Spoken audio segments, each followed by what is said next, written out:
બીનાબેને હમણાં જ bypass surgery કરાવી હતી. એમના પતિ બકુલભાઈ પત્ની પાસે ખડે પગે રહ્યા હતા. આજે એમને રજા મળવાની હતી.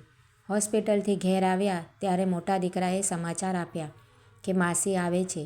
એટલે એણે ગુસ્સામાં કહ્યું, એમને અહીં આવવાની શું જરૂર છે? એમના આવવાથી કંઈ મમ્મીને સારું થઈ જવાનું હતું? પપ્પા, તમે જ એમને જાણ કરી હશે, નહીં તો એમને ક્યાંથી ખબર? જુઓ પપ્પા, તમે આ રીતે ઘરમાં બધાને ભેગા કરો એ દરમિયાન રસોઈ અને બીજા બધા કામ મારી પત્ની મોનાને કરવા પડે છે. પણ દીકરા, થોડા સમયની જ વાત છે. તારી મમ્મીને સારું થઈ જાય પછી તો અમે બંને ત્રીજા માળે જતા રહીશું. આપણે વાત થયેલી જ છે કે અમે જ્યાં સુધી તારે ત્યાં રહીશું ત્યાં સુધી અમે તને નિયમિતપણે પૈસા આપીશું. મોટી માસી સાથે માસા તથા તેમનો દીકરો પણ આવવાનો છે. હું કામવાળીને પણ વધારે પૈસા આપી દઈશ. મોટા દીકરાએ કહ્યું, એ તો આપશો જ ને, એમાં કંઈ ઉપકાર નથી કરતા. બીજા દિવસે જ્યારે એના મોટા માસી આવ્યા ત્યારે એની પત્ની મોના માટે બનારસી સેલું લાવ્યા હતા. મોટા દીકરા માટે શેરવાની, તેવું જ નાના દીકરા તથા તેની પત્ની માટે લાવ્યા તથા બનેવી માટે લહેંગા જબ્બાનું કાપડ લઈ આવેલા. એમનો દીકરો બીના માસી માટે એમના પ્રિય લેખક શરદબાબુની ચોપડીઓ લઈને આવેલો. માસી, તમારે હાલ આરામ કરવાનો છે તો આ ચોપડીઓ વાંચી તમારો સમય ક્યાં પસાર થઈ જશે એ પણ ખબર નહીં પડે.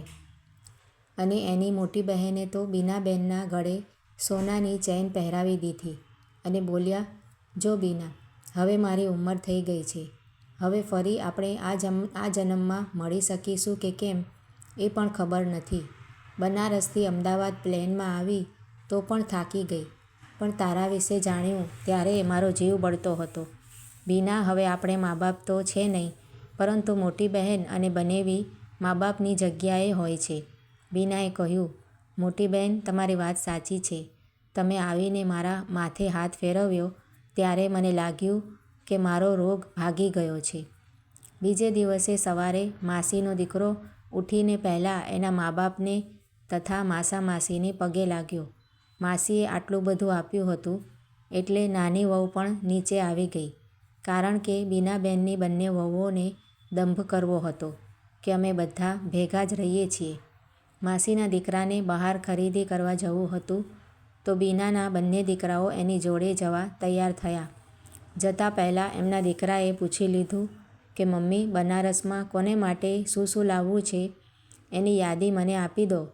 દીકરા, તને જે યોગ્ય લાગે તે આપણા પાડોશીઓ માટે લઈ લેજે.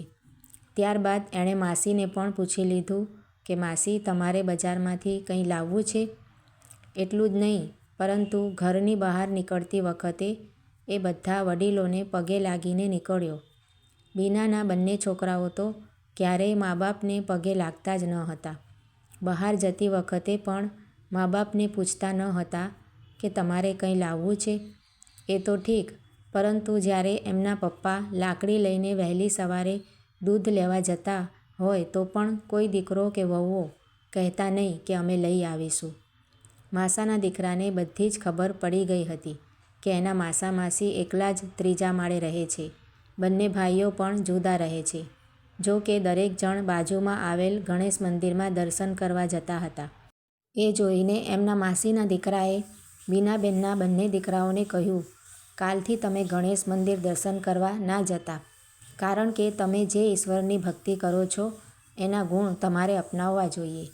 ગણેશજી તો માનતા હતા કે આખી દુનિયાની પ્રદક્ષિણા તો મા બાપની પ્રદક્ષિણા બરાબર છે.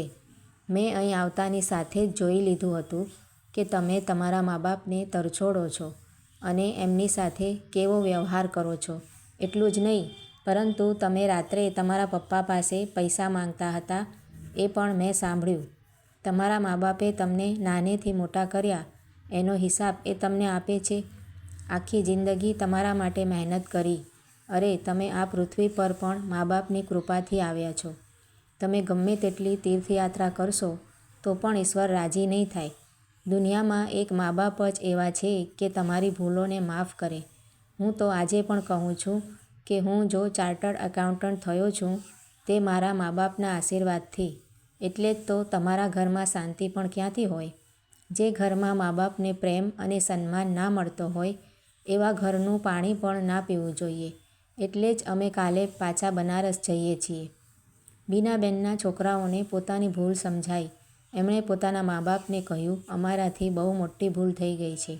અને બંને છોકરાઓએ ઘણી વિનંતી કરી અને માસી માસાને કહ્યું, તમે થોડા દિવસ રોકાઈ જાઓ.